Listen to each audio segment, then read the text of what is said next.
नमस्कार साथियों, मैं रुपेश कुमार स्वागत करता हूं आपको अपने YouTube channel Hindi by UB sir पर। तो जैसा कि साथियों आपने देखा, हमने पिछले वीडियो में संज्ञा कंप्लीट किया था। आज हम जो बात करने जा रहे हैं वो करने जा रहे हैं कारक के बारे में। क्योंकि देखो, जो संज्ञा होती है उसी के 3 रूप होते हैं, लिंग, वचन और कारक। तो आज जो हम चर्चा करेंगे वो कारक पे करेंगे, क्योंकि यहाँ से भी आपको 1-2 क्वेश्चन हर एग्जाम में देखने को मिलते हैं और अधिकांश बच्चों को डाउट हो जाता है कि इसमें कौन सा कारक है, क्योंकि कई कारक सेम होते हैं, उनकी जो विभक्ति चिन्ह होता है वो सेम होते हैं, तो इस वजह से डाउट होता है। तो आज हम सब चीज़ क्लियर करते हुए चलेंगे, आपको कोई भी डाउट आज के बाद नहीं होगा। तो आज का हमारा टॉपिक है कारक। सबसे पहले तो देखिए, कारक कहते किसे हैं। जो देखिए कारक होता है, कारक का जो शाब्दिक अर्थ की बात की जाए तो इसका जो शाब्दिक अर्थ होता है वो होता है कार्य को करने वाला, यानी कार्य को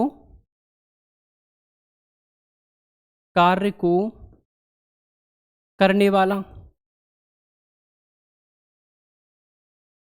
या आप बोल सकते हो क्रिया को करने वाला, यानी कार्य को करने वाला या क्रिया को करने वाला। लेकिन अब आप देखोगे कि कार्य को करने वाला या क्रिया को करने वाला कर्ता होता है, तो फिर कारक की परिभाषा शाब्दिक अर्थ कैसे हो गया? तो देखो, इसीलिए इसकी एक स्वतंत्र परिभाषा बोली जाती है। आप बोल सकते हो स्वतंत्र, यानी जो स्वतंत्र परिभाषा है वो होती है कि जोड़ने का कार्य करने वाला, जोड़ने का कार्य करने वाला,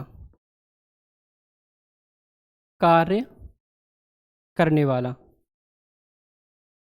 जो जोड़ने का कार्य करता है उसे ही क्या कहा जाता है? कारक कहा जाता है। अगर आप इसकी परिभाषा की बात की जाए तो देखो, इसकी हम परिभाषा कैसे लिखेंगे, ये चीज आप देखिए। यहां से लिखते हैं, हम इसकी परिभाषा की बात की जाए तो परिभाषा देखिए, संज्ञा या सर्वनाम, संज्ञा या सर्वनाम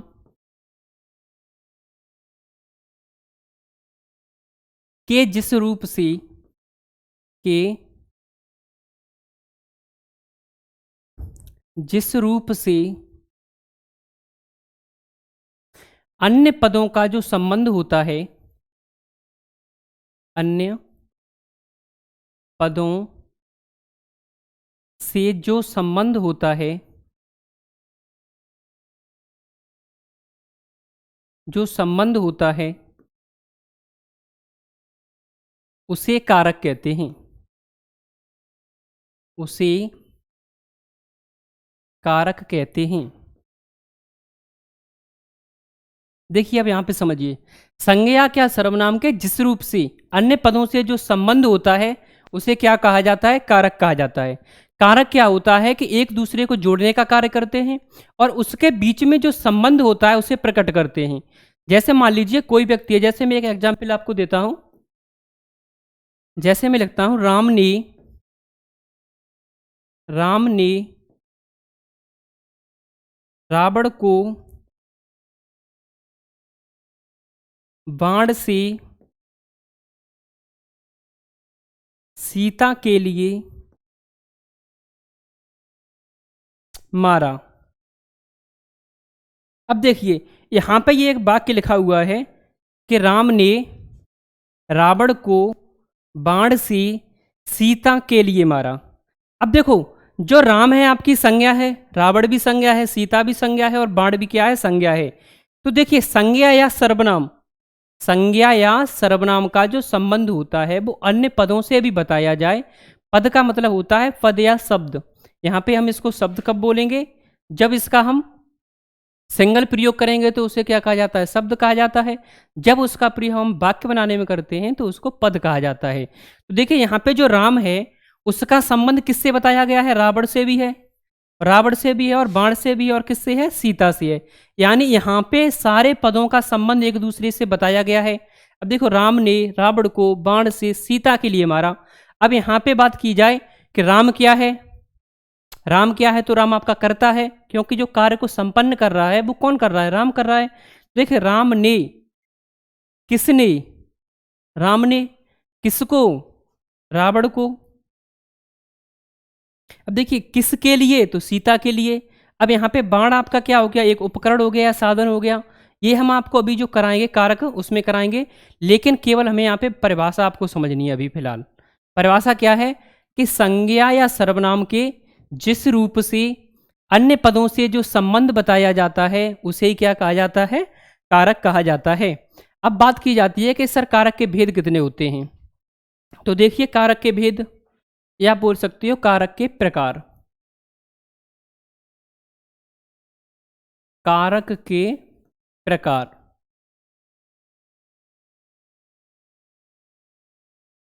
देखिए कारक के प्रकार, तो हमें सभी को पता है कि जो कारक के प्रकार होते हैं वो कितने होते हैं, 8 प्रकार होते हैं।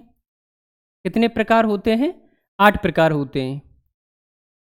लेकिन अगर आपसे पूछा जाए कि मूल भाषा में कारकों के कितने प्रकार होते हैं, यानी मूल भाषा में, तो जब मूल भाषा की बात की जाती है, मूल भाषा, आपसे पूछे कि मूल भाषा में कितने होते हैं, तो मूल भाषा में आपके 6 होते हैं। मूल भाषा का मतलब होता है संस्कृत, क्योंकि जहां से जो हिंदी की उत्पत्ति हुई है वो संस्कृत आदिजन्य माना जाता है। हिंदी की आदिजन्य कौन है, संस्कृत है। तो अगर आपसे पूछा जाता है कि मूल भाषा में कितने हैं, तो मूल भाषा में केवल 6 थी। और अभी कारकों की अगर हिंदी में बात की जाए तो कारकों की संख्या कितनी होती है, 8 होती है।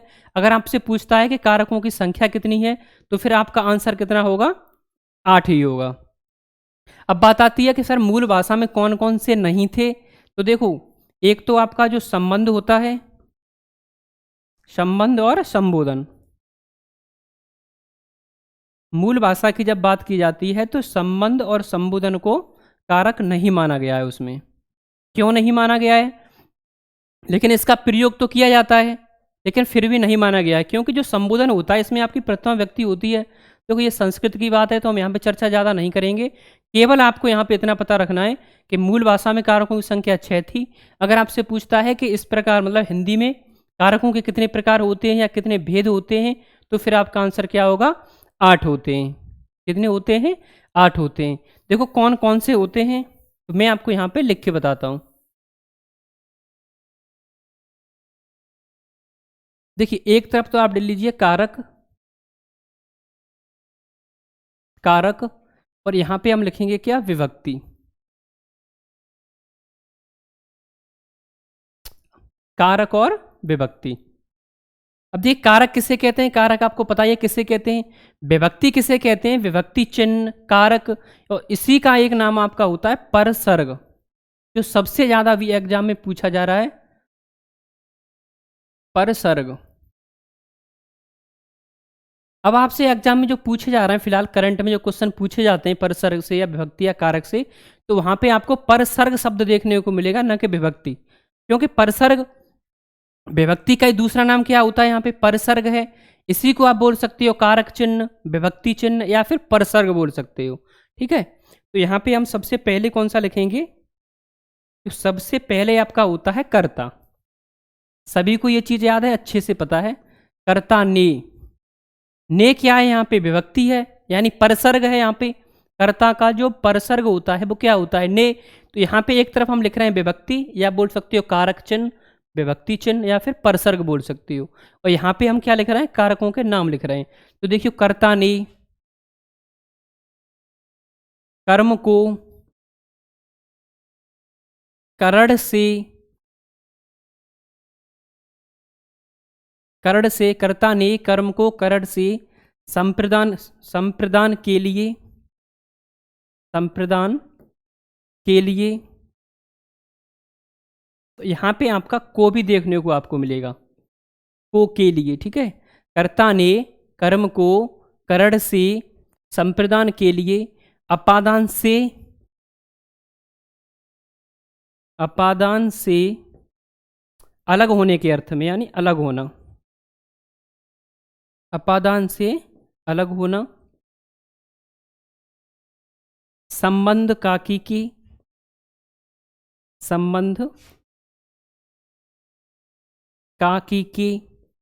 और आपको मिलेगा देखने को ना, नी, ने, रा, री और री। देखिए अधिकरण में, अधिकरण में पर और संबोधन संबोधन हे, अरे और ओ। अब यहाँ पे देखिए, आपके अधिकरण सॉरी आपके जो कारक होते हैं वो कितने प्रकार के होते हैं? तो 8 प्रकार के होते हैं। 1 2 3 4 5 6 7 और 8। देखिए, सबसे जो पहला होता है वो क्या होता है आपका? कर्ता। यानी कर्ता ने यहाँ पे क्या है? इसकी विभक्ति है। और कर्म को क्या है? इसकी विभक्ति है। करण से, यहाँ पे आप लिख सकते हो से के द्वारा, के द्वारा। यानी कर्ता ने कर्म को करण से के द्वारा संप्रदान के लिए अपादान से अलग होना, संबंध काकी के अधिकरण में संबोधन ही अरे ओ। तो यहाँ पे ये चीज़ आपको सबसे पहले तो आपको ये चीज़ याद होनी चाहिए, क्योंकि जब तक आपको विभक्ति याद नहीं होगी या ये परसर्ग याद नहीं होंगे तब तक आप उसमें उसका संबंध प्रकट नहीं कर सकते, क्योंकि जो संबंध प्रकट होता है वो विभक्ति से ही होगा। तो सबसे पहले तो आपको क्या करना है? ये 8 आपको याद होने चाहिए। मेरे साथ बोलिए, मैं देखो इसको बोलता हूँ दोबारा से।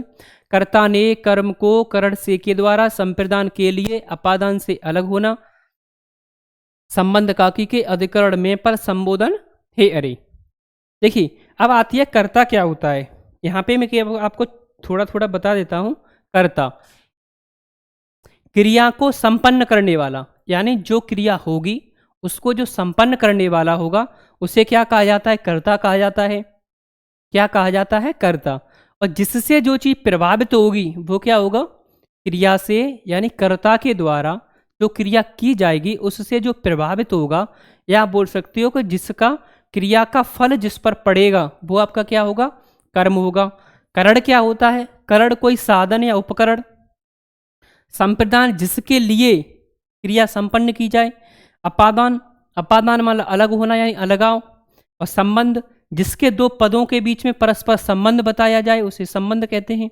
अधिकरण, अधिकरण होता है जैसे अवसर हो गया, स्थान हो गया, काल हो गया, यानी जिसका कोई आधार बताया जाए उसे क्या कहा जाता है? अधिकरण कहा जाता है। और संबोधन कहा जाता है जिस किसी को बुलाकर संबोधित किया जाए उसे क्या कहा जाता है? संबोधन कहा जाता है। तो सबसे पहले हम इसको देखते हैं कर्ता क्या होता है।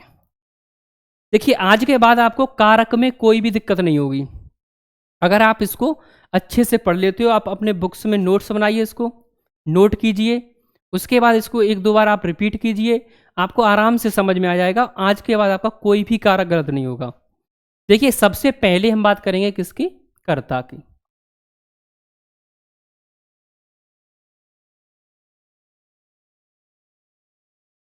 सबसे पहले हम किसकी बात करेंगे?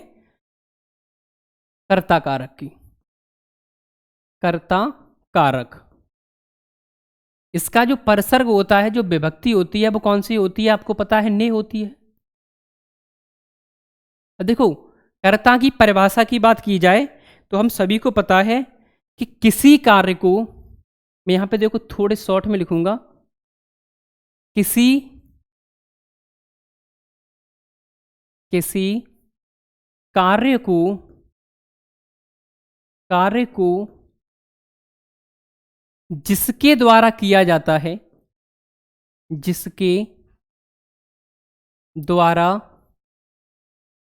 संपन्न किया जाता है, जिसके द्वारा संपन्न किया जाता है उसे कर्ता कारक कहते हैं। उसे कर्ता कारक कहते हैं।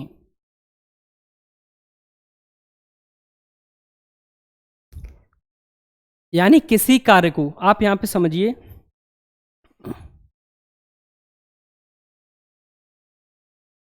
किसी कार्य को यानी कोई भी जो क्रिया हो रही है वो जिसके द्वारा संपन्न की जाएगी उसे क्या कहा जाएगा? कर्ता कहा जाएगा।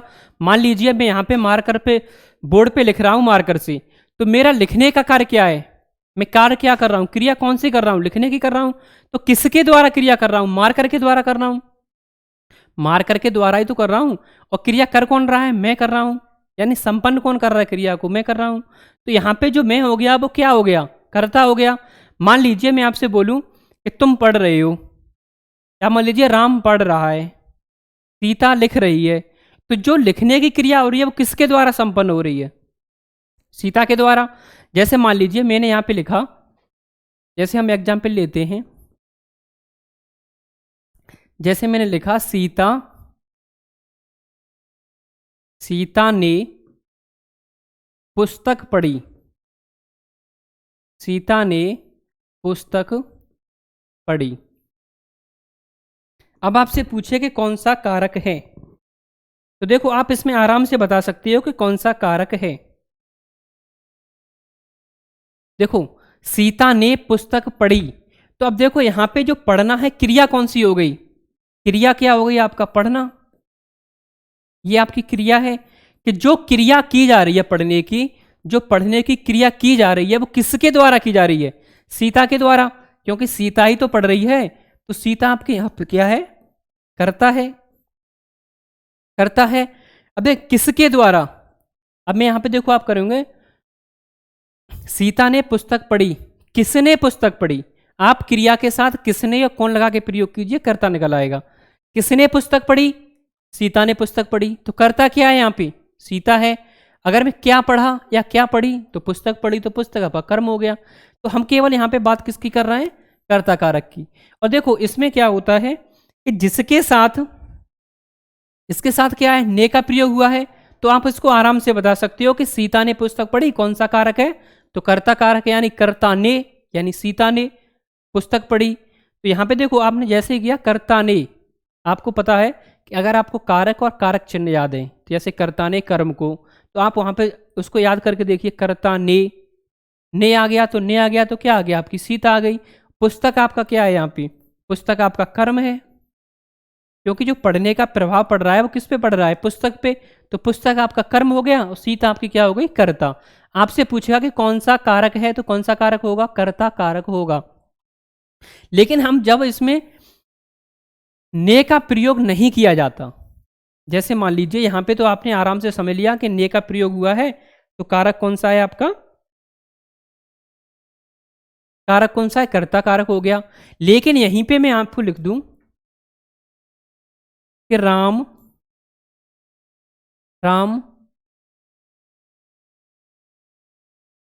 कानपुर जाता है, राम कानपुर जाता है। अब देखिए यहां पे ने का प्रयोग तो नहीं हुआ है जिससे आप कर्ता ने बोल के आप आराम से समझ जाओ, लेकिन यहां पे देखेंगे कि जो जाने का कार्य हो रहा है, जो आपकी क्रिया कौन सी हो रही है? आपकी यहां पे क्रिया कौन सी हो रही है? जाने की।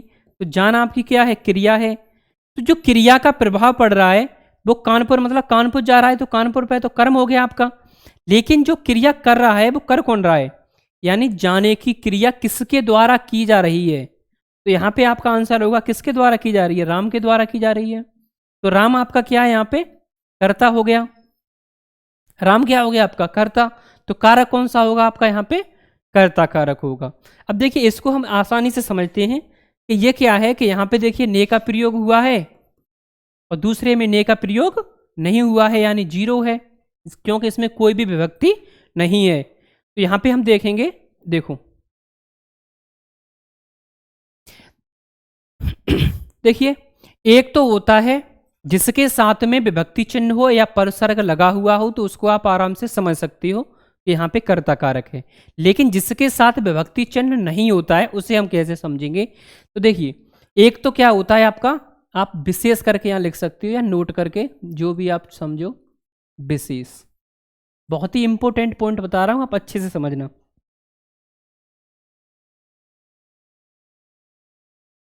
देखिए विशेष करके लिखिए, एक तो क्या होता है आपका परसर्ग,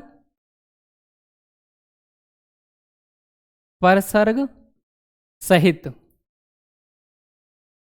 परसर्ग सहित। और एक आपका क्या होता है? परसर्ग रहित, परसर्ग रहित। देखिए परसर्ग रहित और परसर्ग सहित।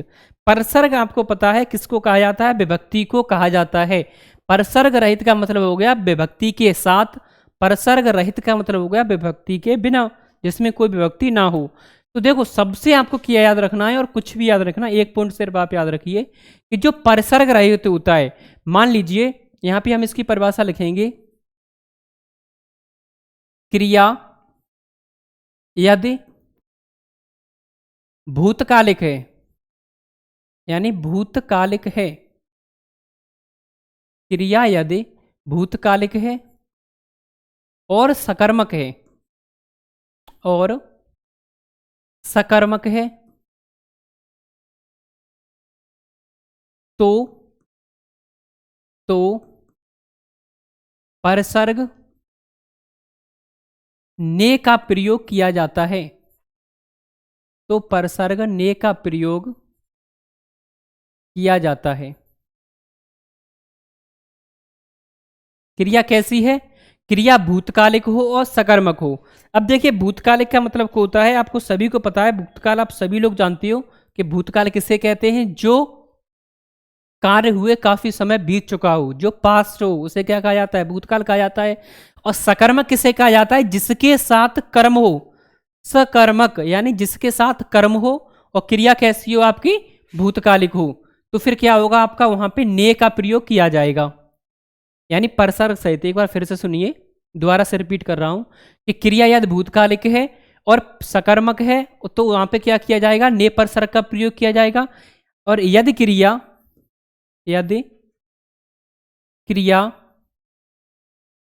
क्रिया वर्तमान काल की है, क्रिया कैसी है,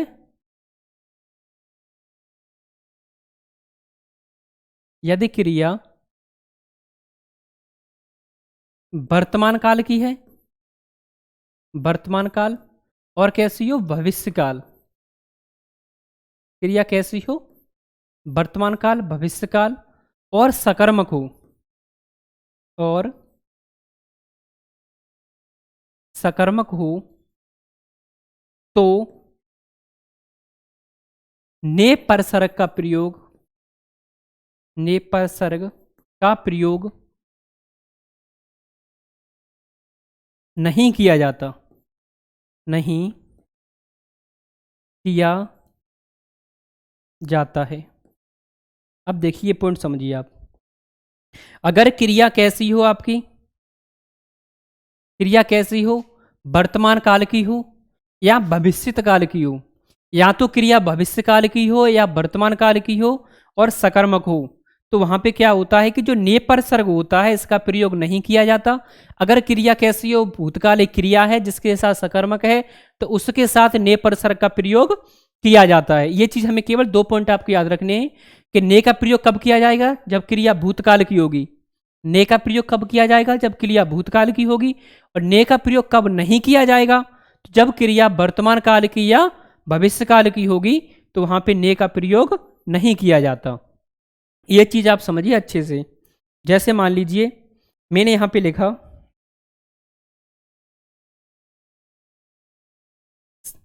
जैसे मैंने लिखा मोहन, मोहन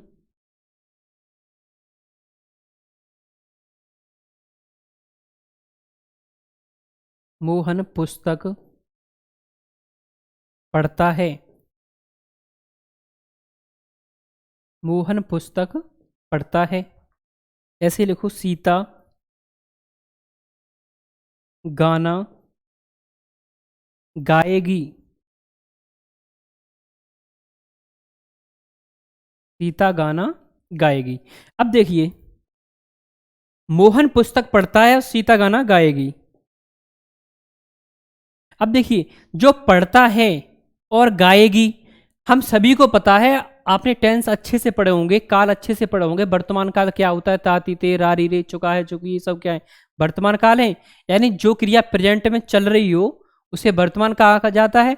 जो आगे भविष्य में होने वाली होगी उसे क्या कहा जाता है, भविष्य काल। जो बीत चुकी है उसे क्या कहा जाता है, भूतकाल कहा जाता है। तो देखो मोहन पुस्तक पढ़ता है, तो आपको पता है ता है, ती है, ती है, ये क्या है, प्रेजेंट इंडेफिनिट के होते हैं, यानी वर्तमान काल के होते हैं। तो आपको देखो यहां से समझ में आ गया कि क्रिया कैसी है आपकी, वर्तमान काल की है। और गाएगी क्रिया कैसी है, भविष्य काल की है। फिर से सुनिए कि मोहन पुस्तक पढ़ता है, इसमें ने का प्रयोग नहीं किया गया है। क्यों नहीं किया गया है, कि यहाँ पे जो क्रिया है आपकी वर्तमान काल की है और यहाँ पे जो क्रिया है आपकी वो भविष्य काल की है। तो मैंने आपको अभी परिभाषा क्या लिखाई है कि क्रिया यदि कैसी हो, वर्तमान काल की हो या भविष्यत काल की हो, तो परसर्ग ने का प्रयोग नहीं किया जाता है।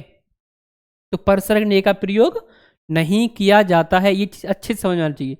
ने का प्रयोग कब किया जाता है? जब क्रिया कैसी हो? भूतकालिक हो। यानी क्रिया कैसी हो? भूतकालिक हो, तो वहां पे किसका प्रयोग किया जाता है? ने परसर्ग का प्रयोग किया जाता है। देखिए एग्जाम्पल में और आपको एग्जाम्पल देता हूं। जैसे मान लीजिए मैंने बोला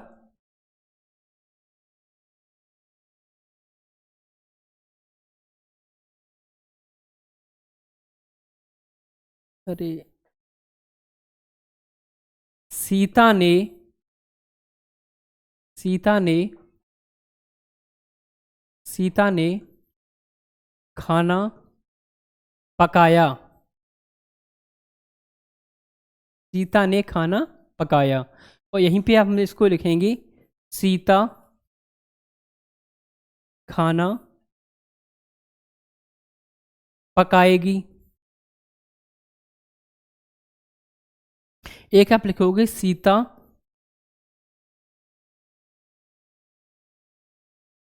सीता खाना पकाती है। देखिए एक ही हम इनको दो तीन तरीके से देखेंगे। देखो कि सबसे पहले तो आप देखिए कि सीता ने खाना पकाया, तो क्रिया कैसी है? क्रिया आपको पता है कि भूतकाल की क्रिया है। खाना पकाएगी, क्रिया कैसी है? भविष्यकाल की है, क्योंकि आगे करेगी काम। और देखो पकाती है, क्रिया कैसी है आपकी? वर्तमान काल की है। क्रिया कैसी है? वर्तमान काल की है। अब आप देखो यहां से समझ गए होगे कि सीता ने खाना पकाया, तो यहां पे ने परसर्ग का प्रयोग किया गया है और क्रिया कैसी है? भूतकाल की है। तो आराम से आप समझ आएगा कि कर्ता क्या है? यहाँ पे कर्ता कारक है। कर्ता कारक है। ऐसे देखियो क्रिया कैसी है? भविष्यत काल की है। क्रिया कैसी है? भविष्य काल की है। तो वहां पे परसर्ग ने का प्रयोग नहीं किया गया है, लेकिन फिर भी जो कारक कौन सा होगा? कर्ता कारक होगा। किस में होगा? सीता में। ऐसे देखिए क्रिया कैसी है? वर्तमान काल की है। पकाती है यानी क्रिया कैसी है? वर्तमान काल की है। तो आपको पता है कि वर्तमान काल होता है तो वहां पे ने परसर्ग का प्रयोग नहीं किया जाता है, लेकिन जो कारक होगा आपका फिर भी कौन सा होगा? कर्ता कारक ही होगा। कौन सा कारक होगा? कर्ता कारक। यहां पे देखो जो ने है इसे परसर्ग कहा जाता है। परसर्ग बोल सकती हो, विभक्ति चिन्ह बोल सकती हो, कारक चिन्ह बोल सकती हो, कुछ भी लिख के दे दे आपको, उससे घबराने की जरूरत नहीं है। केवल आपको ये याद रखना है कि यदि क्रिया भविष्य काल की है उसमें तो ने का प्रयोग किया जाता है। यदि क्रिया वर्तमान और भविष्य की है और सकर्मक है, सकर्मक का मतलब होता है जिसके साथ कर्म हो। अब देखिए यहाँ पे खाना क्या है? कर्म है। यहाँ पे भी खाना क्या है? कर्म है। यहाँ पे भी खाना क्या है? आपका कर्म है। तो क्रिया कैसी हो गई? सकर्मक, यानी कर्म के साथ है। तो यहाँ पे देखिए कुछ भी आपको याद नहीं रखना है, केवल दो पॉइंट याद रखने हैं। क्रिया भविष्य काल की है, वर्तमान काल की है, सकर्मक है, तो उपसर्ग ने का प्रयोग नहीं किया जाएगा। यदि क्रिया कैसी है? यदि क्रिया भविष्य काल की है और सकर्मक है तो वहां पे ने परसर्ग का प्रयोग किया जाएगा। केवल ये चीज आपको याद रखनी है। तो दूसरा हम देखते हैं कर्मवाच्य, सॉरी कर्म कारक। कर्ता ने और कर्म आ गया आपका तो कर्म कारक। जैसे कर्म करोगे वैसा फल पाओगे। तो कर्म कारक देखिए, कर्म कारक। कर्ता ने कर्म को, यहाँ पे विभक्ति की बात की जाए तो इसकी विभक्ति कौन सी होती है? को विभक्ति होती है। कौन सी विभक्ति होती है? को विभक्ति होती है। और को विभक्ति किसके साथ आती है? तो कर्म के साथ आती है। देखो एक चीज आप याद रखना हमेशा, जो को विभक्ति होती है इसे अगर आपसे पूछता है कि विभक्ति कौन सी या परसर्ग कौन सा है, फिर आपका को है। अगर जिसके साथ को विभक्ति होती है, फिर से सुनिए, जिसके साथ को विभक्ति होती है उसी में आपका कर्म कारक होता है। हमेशा ये चीज आप याद रखोगे। यहाँ पे देखो परिभाषा की बात की जाए तो केवल छोटे से एक पॉइंट में लिखते हैं क्रिया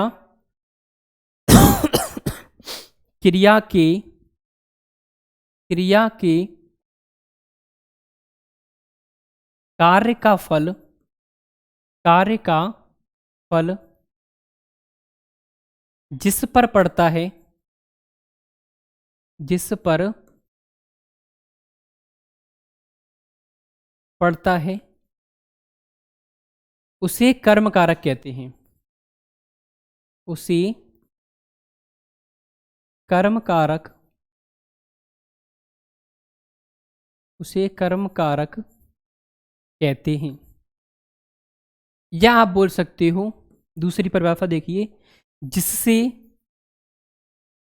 जिससे प्रभावित हो, जिससे जो प्रभावित हो, जिससे जो प्रभावित हो।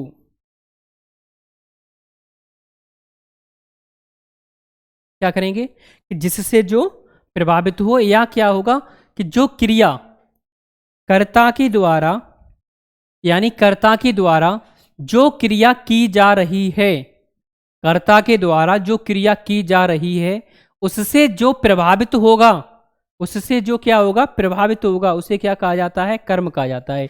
यानी जिससे जो प्रभावित हो उसे क्या कहा जाता है, कर्म कहा जाता है। उसे क्या कहा जाता है, कर्म कहा जाता है।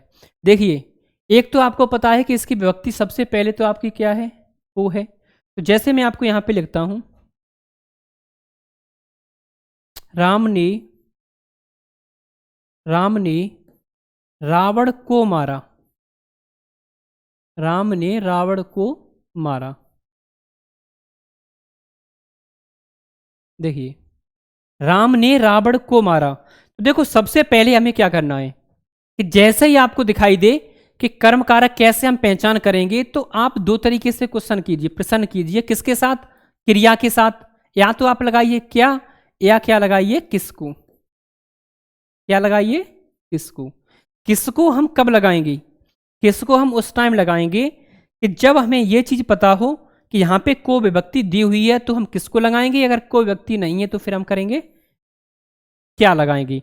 अब देखिए, क्रिया के साथ मैंने क्वेश्चन किया, आपको पता है क्रिया यहां पे क्या है, ये आपकी क्रिया है, क्रिया है। आपसे मैंने प्रश्न किया कि क्या मारा, तो यहां पे आंसर नहीं है। मैंने आपको क्या बताया है कि जिसके साथ अगर को विभक्ति है तो हम को विभक्ति के साथ प्रयोग करेंगे किसको के साथ। तो यहां पे देखिए, किसको मारा, तो रावण को मारा। किसने मारा, तो राम ने मारा। यानी क्रिया किसके द्वारा की गई, तो कर्ता राम के द्वारा की गई। तो राम आपका क्या है, कर्ता है। और किसको मारा, यानी रावण को मारा। जो मारा गया, जो प्रभावित हुआ, जिसकी मृत्यु हुई, वो कौन था, रावण था। क्योंकि यहां पे जो प्रभावित हुआ है वो क्या हुआ है, आपका रावण हुआ है। तो आपका कौन सा कारक हो गया, हमेशा कर्म कारक होगा। कौन सा कारक होगा, कर्म कारक। यहां पे ऐसे इसको बोलिए, किसको मारा, रावण को मारा। तो रावण में आपका क्या है, कर्म कारक है। कर्म कारक किस में है, तो रावण में है। एक तो आपको देखो अंडरलाइन करके भी दे सकता है, अंडरलाइन करके दे सकता है कि रावण में कौन सा कारक है। तो कौन सा हो गया आपका, कर्म कारक हो गया। या आपसे बोल सकता है, ऐसे अगर आपसे डायरेक्ट बोल सकता है, डायरेक्ट आपसे लिख के दे दिया कि कौन सा कारक है, इसमें कौन सा कारक है।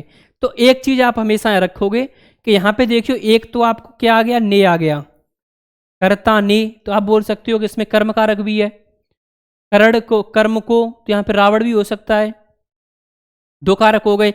लेकिन एक चीज हमेशा याद रखनी है आपको, कौन सी चीज, कि जो क्रिया का संबंध बताया जाता है, तो जिसके पास में अगर वहां पे अंडरलाइन नहीं है एग्जाम में, तो जिसके साथ में सबसे पहले, यानी क्रिया के जो पास में होगा, उसी में हमेशा उसी को वरीयता पहले दी जाती है। जो क्रिया से दूर होगा उसे बाद में दी जाती है। अगर आपसे डायरेक्ट पूछता है कि राम ने रावण को मारा, कौन सी क्रिया है, कौन सी क्रिया है, सॉरी, कौन सा कारक है, तो आपको पता है कि मारना क्रिया है, इसके सबसे पास में क्या आया है, रावण। और जो राम आए हैं वो क्या दूर आए हैं। तो यहां पे जो कारक होगा वो कौन सा होगा, फिर कर्म कारक। कौन सा कारक होगा, कर्म कारक होगा। ये चीज आपको याद रखनी है। अगर आपको अंडरलाइन करके देता है फिर तो कोई बात नहीं, अगर अंडरलाइन नहीं देता है तो जिसके क्रिया के साथ में जो पहले होगा, जो पास में होगा, उसी को हम पहले वरीयता देते हैं, ठीक है, और इसे हम बाद में देते हैं। तो देखिए, यहाँ पे एक तो आपको क्या है कि को विभक्ति आपको मिल जाती है, तो आराम से उसको करते हो। जैसे मान लीजिए, मैंने एक और लिखता हूं आपको, राम ने राम ने बिल्ली को मारा।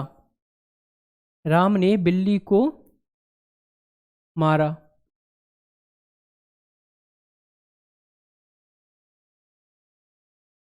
दूसरा मैं लिखता हूं, अध्यापक ने, ऐसे लिखिए, अध्यापक छात्रों को,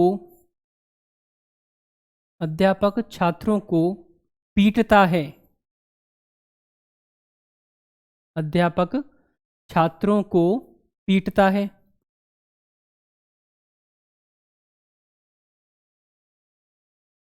देखिए एग्जाम्पल से ही आपको समझ में आ पाएगा। अगर मैं आपको देखो एक दो देता हूं तो आप समझ नहीं पाओ शायद। मैं यहाँ पे आपको कम से कम 5-6 एग्जाम्पल दे रहा हूँ, आप उसको देखो आराम से समझना। राम ने बिल्ली को मारा, अध्यापक ने छात्रों को पीटा, और मैं तीसरा लिखता हूँ, मोहन, मोहन फल खाता है। एक और लिखता हूँ, राम ने, ऐसे लिख दो, राम मोहन को, मोहन को, नहीं यहाँ पे रहने दीजिए, इसी को देखिए पहले, तब उसके बाद मैं एग्जाम्पल आपको और देता हूँ। पहले हम इसी को समझेंगे। देखिए, राम ने बिल्ली को मारा, तो आपको यहाँ पे देखो स्पष्ट दिखाई दे रहा है कि राम ने बिल्ली को मारा, अध्यापक ने छात्रों को पीटा। तो कर्ता ने कर्म को, कर्ता ने कर्म को, तो कर्म को क्या हो गया आपका, यहाँ पे छात्र हो गया, और यहाँ पे क्या हो गया, बिल्ली हो गया। अब देखो यहाँ पे मारा क्या है, यहाँ पे क्रिया है, यहाँ पे पीटना क्या है, आपकी क्रिया है। पीटना क्या है, क्रिया है, और मारना यहाँ पे किया है, ये भी क्रिया है। तो आप इसके साथ, क्रिया के साथ प्रश्न कीजिए, किसको मारा, बिल्ली को मारा। किसको पीटा, किसको पीटा, तो छात्रों को पीटा। अगर क्या और किसको से आपको आंसर मिल जाता है तो वहां से हमेशा कौन सा होता है, कर्मकारक होता है। अब यहाँ पे देखिए राम ने, तो यहाँ पे ने भी तो करता है, यहाँ पे न कर्ता कारक का चिन्ह है, तो हम इसको क्यों नहीं बोलते हैं, क्योंकि मैंने आपको एक चीज बताई है कि जो सबसे क्रिया के पास होता है हमेशा वरीयता उसको पहले दी जाएगी, और जो दूर होगा उसको बाद में दी जाएगी। अब यहाँ पे छात्र देखो, अध्यापक, अध्यापक छात्रों को पीटता है, तो छात्र किसको पीटता है, अध्यापक किसको पीटता है, क्रिया के साथ हमने बोला किसको पीटता है, तो आप बोलोगे छात्रों को पीटता है, तो यहाँ पे कौन सा हो गया, आपका कर्म हो गया। लेकिन देखिए इस वाले में आप इसको देखिए अच्छे से, मोहन फल खाता है। अब यहाँ पे देखिए ना तो को दिया हुआ है और ना ही आपका ने दिया हुआ है, तो फिर आप कैसे लगाओगे, ना तो यहाँ पे देखो को है, ना आपका क्या है, ने है, तो आप आंसर कहोगे क्या खाता है, तो आपका तुरंत आंसर मिल गया होगा कि मोहन, मैंने क्रिया के साथ, ये क्रिया है आपकी, और मैंने आपको बताया है कि क्रिया के साथ आप प्रश्न कीजिए क्या और किसको, क्या और किसको। तो जैसे ही आपने बोला क्या खाता है, तो आंसर आपको क्या मिल गया, फल खाता है, तो यहाँ पे फल क्या है, आपका कर्म है। फल क्या है, आपका कर्म है। अब देखिए यहाँ पे एक चीज आप समझिए कि जो सबसे इंपॉर्टेंट पॉइंट है वो आप समझिए क्या है। देखिए इस चीज को आप समझिए सबसे पहले, कि यहां पे एक चीज आपको दिखाई दे रही होगी कि यहां पे जो बिल्ली है, यहां पे जो बिल्ली आई है, और यहां पे जो फल आया है, और यहां पे जो छात्र आए, यहां पे छात्र, बिल्ली और फल। देखो बिल्ली और छात्र कैसे हैं, सजीव। सबसे इंपॉर्टेंट पॉइंट आप समझिए अब, कि जो बिल्ली और छात्र कैसे हैं, आपके सजीव होते हैं। जो फल कैसा है, आपका फल होता है निर्जीव। फल कैसा होता है, निर्जीव होता है। और बिल्ली छात्र कैसे होते हैं, सजीव होते हैं। अब देखिए कि जो सजीव होता है उसके साथ तो आपको दिखाई दे रहा है कि को का प्रयोग हुआ है, और जो निर्जीव है उसके साथ को का प्रयोग नहीं हुआ है। तो यहाँ पे हम सबसे इंपॉर्टेंट पॉइंट आप लिखोगे कि सजीव के साथ, सजीव के साथ अधिकांशतः, अधिकांश, अधिकांशतः को परसर्ग का प्रयोग किया जाता है, को परसर्ग का प्रयोग, प्रयोग किया जाता है, किया जाता है। निर्जीव के साथ,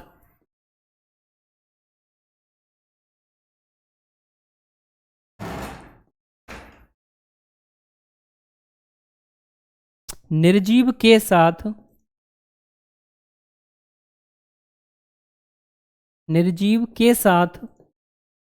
कोपरसर्ग का प्रयोग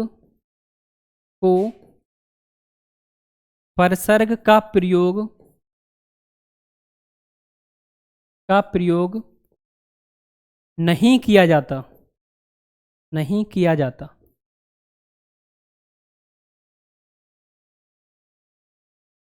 अब देखिए यहाँ पे क्या है, सजीव हो, अगर कोई चीज सजीव है तो सजीव के साथ हम क्या करेंगे, अधिकांशतः कोपरसर्ग का प्रयोग किसके साथ किया जाता है, सजीव के साथ। और जो निर्जीव होता है उसके साथ कोपरसर्ग का प्रयोग नहीं किया जाता है। ये दो चीज आपको इसमें याद रखनी है कि जिसके साथ कोपरसर्ग किसका प्रयोग किया जाता है, सजीव के साथ, और निर्जीव के साथ कोपरसर्ग का प्रयोग नहीं किया जाता। यदि हम उसमें क्या का प्रश्न करेंगे कि क्या लगा के, तो आपको उसका आंसर मिल जाएगा आराम से। तो उसमें आपका हमेशा कौन सा होगा, कर्म कारक ही होगा। कौन सा होगा, कर्म कारक। जैसे मान लीजिए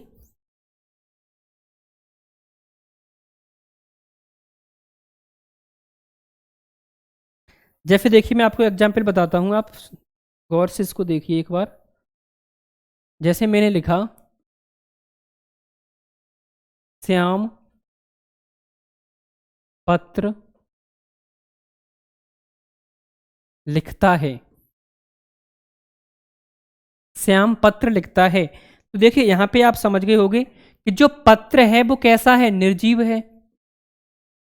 पत्र कैसा है आपका, निर्जीव है। पत्र कैसा है आपका, निर्जीव है। अब लिखना यहाँ पे क्या है, ये आपके लिखता है क्या, यहाँ पे क्रिया है। तो आप क्रिया के साथ क्या प्रश्न है, क्या लिखता है, तो आपको आंसर क्या मिलेगा कि पत्र लिखता है। जैसे ही आपने प्रश्न किया क्या लिखता है, तो आपका आंसर क्या मिल गया, पत्र लिखता है। तो पत्र में आपका कौन सा है, कर्म कारक है। केवल आपको एक चीज याद रखनी है कि जो सजीव चीज होती है, जो सजीव वस्तु होगी या सजीव होता है, उसके साथ कोपरसर्ग का प्रयोग किया जाता है, और जो निर्जीव होता है उसके साथ कोपरसर्ग का प्रयोग नहीं किया जाता। ठीक है, नेक्स्ट हम देखते हैं करण। कौन सा है आपका, कर्ता ने कर्म को करण सी, तो करण सी, करण से। तो करण आपको मैंने बताया था कि करण होता क्या है, क्रिया का क्या होता है, साधन या उपकरण। तो केवल हम इसकी एक ही लाइन में परिभाषा लिखेंगे कि क्रिया का साधन, क्रिया का साधन और या उपकरण। जो क्रिया का साधन और उपकरण होता है उसे कर्ता कारक, उसे करण कारक कहते हैं, उसे करण कारक कहते हैं। यहां पे केवल आपको याद रखना है कि जो कर्ता होता है, जो क्रिया को संपन्न कर रहा है, तो वो किसके माध्यम से कर रहा है, उसके साथ कोई उपकरण होगा या कोई उस पर साधन होगा, जिसके द्वारा मान लीजिए कि मैं रेलगाड़ी से जाता हूँ, मैं रेलगाड़ी से आगरा जाता हूँ, या मैं रेलगाड़ी से कहीं कानपुर जाता हूँ। तो मान लीजिए मेरा साधन क्या है, रेलगाड़ी है, तो आपका जो करण है वो क्या है, रेलगाड़ी में होगा। तो केवल आपको यहाँ पे यही चीज़ याद रखनी है, और कुछ भी याद रखने की जरूरत नहीं है, कि जो क्रिया का साधन होता है या जो उपकरण होता है उसे हमेशा क्या कहा जाता है, करण कारक कहा जाता है। और यहाँ पे आप लिख सकते हो कि जुड़ने के अर्थ में होता है। किसके अर्थ में होता है ये, जुड़ने के अर्थ में,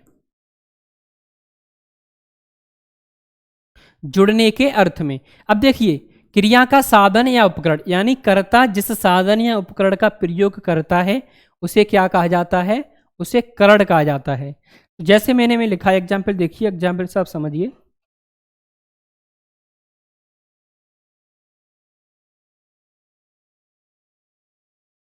रीता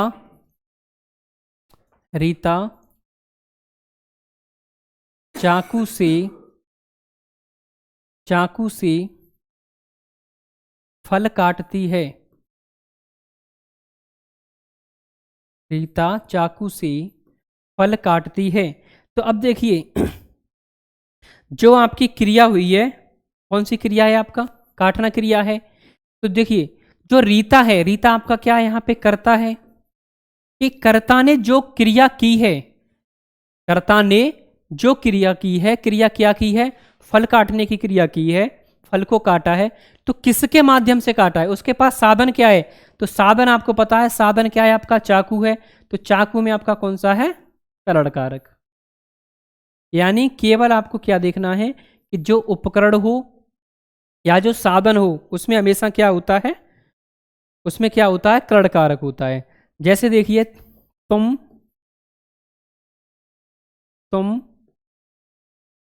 पेन से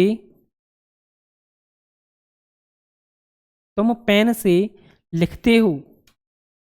अब देखिए जब लिखने की जो क्रिया हुई है, यहाँ आपको आप पता है लिखना क्या है, यहाँ पे क्रिया है, जो लिखने की क्रिया हुई है वो किसके माध्यम से हुई है, साधन क्या है, तो आपको आप आंसर दोगे कि पेन यहाँ पे साधन है, तो पेन में आपका कौन सा है, करण कारक है। कौन सा कारक है, करण कारक है।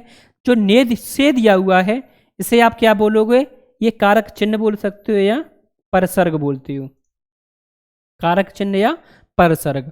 और तुम यहाँ पे क्या है, तुम आपका क्या हो गया, कर्ता। जो तुम्हारे द्वारा क्रिया संपन्न की गई है लिखने की, तो उसका माध्यम क्या था, उसका साधन क्या था, लिखने का साधन क्या था, तो पेन था, तो कर्ण आपका किस में होगा, पेन में होगा। हमेशा आप याद रखोगे कि जो वस्तु आपके टच में होगी, जो वस्तु आपके हाथ में है या टच में है, वो वहाँ पे हमेशा कर्ण कारक होता है, क्योंकि से का प्रयोग अपादान में भी किया जाता है। तो आपको पता है कि जो अपादान होता है उसका मतलब होता है अलग होना। जब वहाँ से कोई वस्तु अलग हो रही होगी तो वहाँ पे क्या होगा, वहाँ पे अपादान होता है। लेकिन जो करण होता है वो किस में होगा, देखो जुड़ने के अर्थ में हमेशा करण वहीं पे होगा जब कोई भी वस्तु आपके टच में होगी। मान लीजिए मैं बोलता हूँ कि मैं बस से कानपुर जाता हूँ, बस से यानी मैं बस में बैठ के ही तो जा रहा हूँ, बस से कानपुर जा रहा हूँ या बस से दिल्ली जा रहा हूँ, तो मैं बस में बैठ के ही तो जा रहा हूँ, तो बस हमारे टच में होगी कि नहीं होगी, जहाँ पे टच में होगी हमेशा वहाँ पे क्या होगा, करण कारक होगा। कौन सा होगा आपका, करण कारक होगा। केवल आपको याद क्या रखना है कि जो भी वस्तु, कोई भी वस्तु या कोई भी साधन या कोई उपकरण हमारे टच में होता है हमेशा वहाँ पे कौन सा होता है, करण कारक होता है। जैसे देखिए मैं एक और लिखता हूँ, जैसे मैं लिखा था कि राम ने रावण को बाण से मारा। ये एग्जाम्पल बहुत ही ज़्यादा फेमस है, सभी लोग इसी को लिखते हैं। तो देखो यहाँ पे क्या है, देखो राम ने रावण को बाण से मारा। अब यहाँ पे देखियो कि जो राम है, राम क्या है, करता है, क्रिया को करने वाला कौन है, राम है। क्रिया क्या हुई है यहाँ पे, मारना हुई है, क्रिया क्या हुई है, मारना हुई है। अब जो यहाँ पे क्रिया जो मारना हुई है, वो क्रिया हुई है जो मारना, यानी राम ने जो मारने की क्रिया की है वो कौन से उपकरण या किस साधन से की है, तो यहाँ पे आपको दिखाई दे रहा है कि बाण से की है। किससे की है, बाण से। तो बाण आपका क्या है, करण है, क्योंकि जब राम ने बाण बाण से रावण को मारा होगा तो बाण और धनुष उनके क्या होगा, हाथ में ही तो होगा। जब हाथ में होगा तो क्या हो गया, करण कारक। अगर यहाँ पे अलग हो रहा होता तो आपका हमेशा होता है अपादान। जहाँ पे जो वस्तु टच में होती है तो वहाँ पे हमेशा कौन सा होता है, करण कारक। और रावण क्या है यहाँ पे, आपको अभी मैंने बता ही दिया था, कर्म है। और को क्या है, ये परसर्ग है, एक यहाँ पे निपरसर्ग है। अब देखिए यहाँ पे एक चीज आप, कि मान लीजिए वहां पे आपको आ जाए कि राम ने रावण को बाण से मारा, राम ने रावण को बाण से मारा। अब यहाँ पे 3 परसर्ग दिए हुए हैं, कौन कौन से दिए हैं आप समझ रहे होगे, 3 परसर्ग हैं। देखो यहाँ पे ने भी है, ने भी दिया है, को भी दिया है और से भी दिया है। एग्जाम में आपसे क्वेश्चन पूछ लिया, राम ने रावण को बाण से मारा, ये एग्जाम में आपसे जैसे पूछ लिया। अब इसमें 3 परसर्ग हैं, 3 परसर्ग हैं और किसी पे भी उसने अंडरलाइन नहीं किया है। अगर मान लो उसने राम पे अंडरलाइन किया होता तो कर्ता होता, रावण पे किया होता तो कर्म होता, बाण पे किया होता तो कर्ण होता। लेकिन कहीं भी अंडरलाइन नहीं किया गया है, तो फिर आप इसका आंसर कौन सा सही होगा इसमें। तो मैंने जो आपको बताया है केवल आपको एक चीज याद रखनी है, कुछ भी याद नहीं रखना है। आपको सिर्फ इतना याद रखना है कि सबसे पहले हम देखेंगे क्रिया को, क्रिया को, और क्रिया के जो भी पास में होगा हमेशा उसी को पहली वरीयता, सबसे पहले हम किसको देंगे? बाण से देंगे। दूसरी वरीयता किसको देंगे? रावण को देंगे। तीसरी वरीयता किसको देंगे? हम राम को देंगे। अगर आपसे पूछ लेता है कि राम ने रावण को बाण से मारा, तो सबसे कम उम्मीद रखता है, यानी सबसे कम जो चांस हैं वो किसके हैं? कर्ता कारक में सबसे कम चांस किसके हैं कर्ता बनने की? तो सबसे कम चांस, ये एग्जाम में पूछा गया है आपसे क्वेश्चन, कई एग्जाम में ऐसे ही पूछा गया है कि कब सबसे कम वरीयता कौन रखता है। आंसर में दे देगा राम दे दिया, रावण दे दिया, बाण दे दिया, मारा दे दिया। तो आपको मैंने एक चीज बताई है, केवल इतना याद रखना है और कुछ भी याद नहीं रखना, कि जो क्रिया के सबसे पास होगा सबसे पहले हम वरीयता उसी को देंगे। और ये क्वेश्चन पूछा गया है, कई बार पूछा गया है। जब आप कोई अच्छी मतलब हाई लेवल एग्जाम देते हो, यूपीएसआई में ये क्वेश्चन एक नहीं कई बार पूछा गया है कि राम ने रावण को बाण से मारा, तो सबसे कम वरीयता कारक चिन्ह की कौन रखता है? तो सबसे कम कौन रखता है? जो क्रिया से दूर है वही सबसे कम रखता है, जो क्रिया के पास में होगा वो क्या करेगा? क्रिया से ज्यादा रखेगा। तो सबसे ज्यादा वरीयता किसकी है? राम बाण की है, उसके बाद रावण की, उसके बाद राम की, यानी सबसे कम राम है, उसके बाद रावण, उसके बाद बाण। ये चीज आप समझ गए होगे। और जो कर्ण होता है वो कहाँ होता है? जब किसी कोई वस्तु कैसे हो? टच में हो। नेक्स्ट देखिए, कर्ता ने कर्म को कर्ण से के द्वारा संप्रदान के लिए। संप्रदान, यहां पे आप क्या करोगे? के लिए। यह आपको यहां पे क्या भी आता है? को।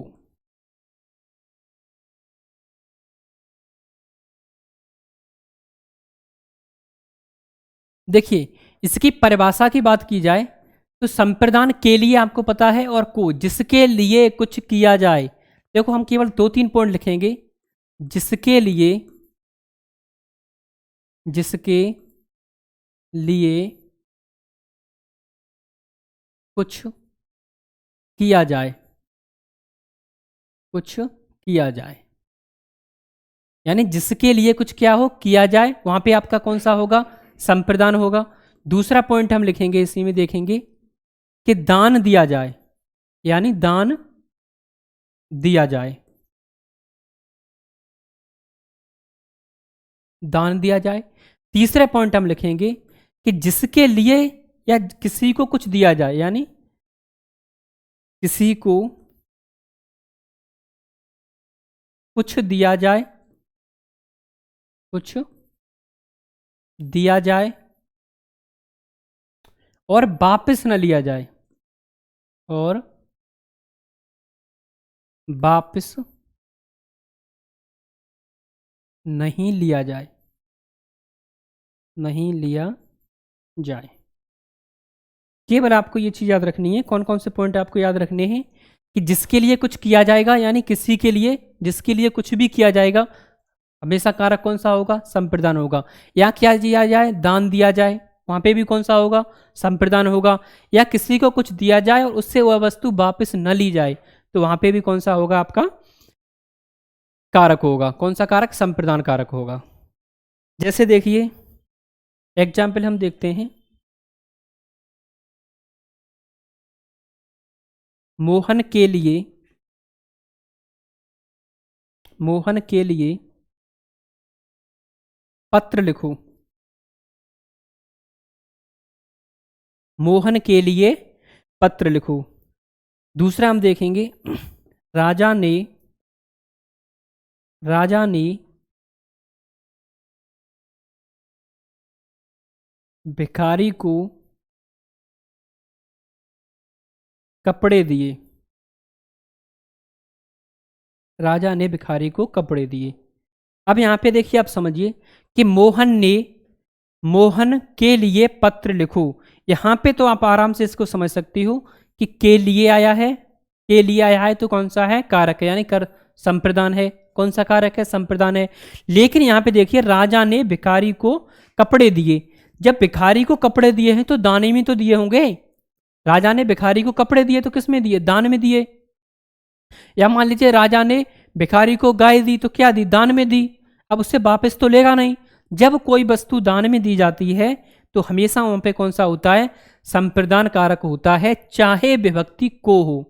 आपको पता है को व्यक्ति किस में होती है, करण में होती है, लेकिन को विभक्ति होते हुए भी कौन सा होगा कारक, संप्रदान होगा, क्योंकि यहाँ पे क्या किया जा रहा है कि दान दिया जा रहा है, यानी दान दिया जा रहा है।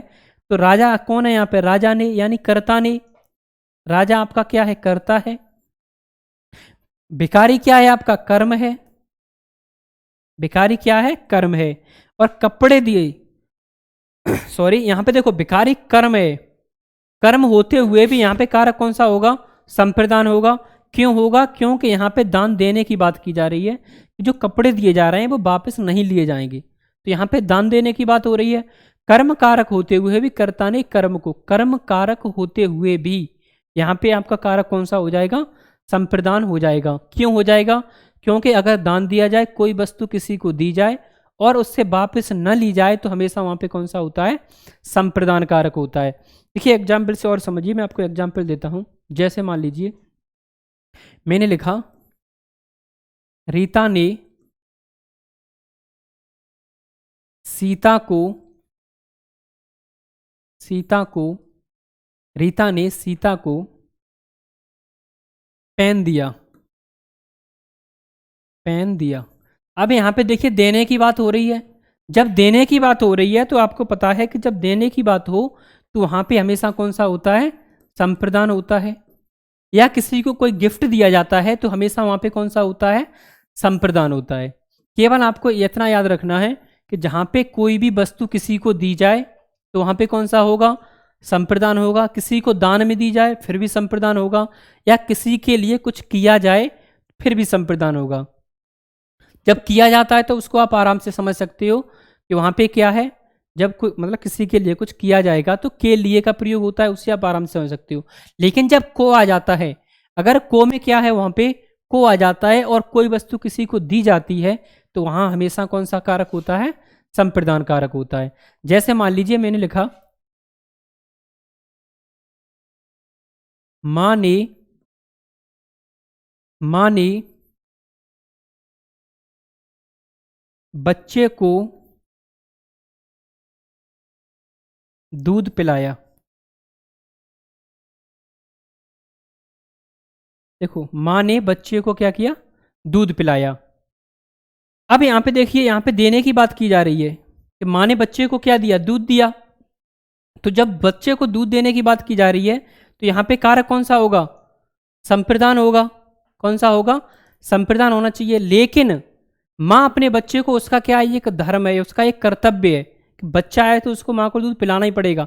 तो जहाँ पे क्या है कि इस जगह पे अब संप्रदान नहीं हो सकता, उस जगह पे अब संप्रदान नहीं हो सकता। क्यों नहीं हो सकता, क्योंकि माँ का क्या है, एक कर्तव्य है कि बच्चे को उसको दूध पिलाना है। तो जहाँ कर्तव्य की भी बात की जाए वहाँ पे कौन सा होगा, कर्ता ने कर्म को। तो यहाँ पे आपका कौन सा हो जाएगा, कर्म होगा, न कि संप्रदान। ये चीज़ आपको याद रखनी है। केवल दान की बात की जा रही है, वहाँ पे आपका कौन सा होता है, संप्रदान होता है। जैसे मैं मान लीजिए एक और एग्जाम्पल आपको लिखता हूँ।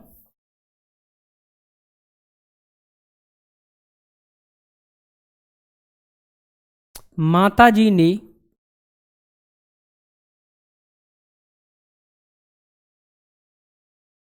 धोबी को कपड़े दिए। देखिए माता जी ने धोबी को कपड़े दिए। अब देखिए धोबी को कपड़े दिए हैं, किसको दिए हैं, धोबी को। तो यहाँ पे आप बोल सकते हो कर्ता ने कर्म को। और आपको मैंने अभी बताया है कि अगर किसी को कोई वस्तु दी जाए तो वहाँ पे कौन सा होता है, संप्रदान होता है। फिर आप यहाँ पे देखो डाउट में होगे कि संप्रदान है या नहीं है। तो मैंने तो आपको क्या बताया है कि अगर कोई वस्तु किसी को दी जाए और वापस न ली जाए, यानी दान दिया जाए वापस न लिया जाए, तो संप्रदान होगा। अब माने जो धोबी को कपड़े दिए हैं, तो धोबी को कपड़े क्यों दिए होंगे, धुलने के लिए। तो धोबी तो कपड़े वापस कर जाएगा ना। जब कोई वस्तु ले जाएगा तो उसको वापस कर गया, तो वहाँ पे फिर संप्रदान नहीं होता, वहाँ पे हमेशा कौन सा होता है, फिर कर्म होता है। तो यहाँ पे देखो माता जी ने जो कपड़े दिए हैं तो धोबी को दिए हैं, लेकिन दान में नहीं दिए हैं, उसको धुलने के लिए दिए होंगे। जब वो कपड़े क्या करेगा, वापस करेगा, तो कारक कौन सा होगा, कर्म। यहाँ पे आपको देखो कन्फ्यूजन होता है, तो मैं आपको केवल एक चीज़ आपको याद रखनी है कि जहाँ पे देने की बात की जाए और चीज़ वापस ना ली जाए तो वहाँ पे हमेशा संप्रदान लगाना है। जहाँ पे देने की बात की जाए और वो वस्तु वापस ली जाए तो वहाँ पे कौन सा होता है, हमेशा कर्म होता है। नेक्स्ट हम इसे अगली क्लास नेक्स्ट वीडियो में करेंगे, क्योंकि देखो आपको कर्ता कर्म और संप्रदान तक मैंने आपको करा दिया है। तो आज की वीडियो यहीं तक रखते हैं, और अगर वीडियो आपको अच्छा लगा हो तो ज़्यादा से ज़्यादा इसको शेयर कीजिए, सभी दोस्तों से बोलिए सब्सक्राइब चैनल कराइए और शेयर कराइए और लाइक कराइए। यहीं वीडियो यहीं तक। Thank you.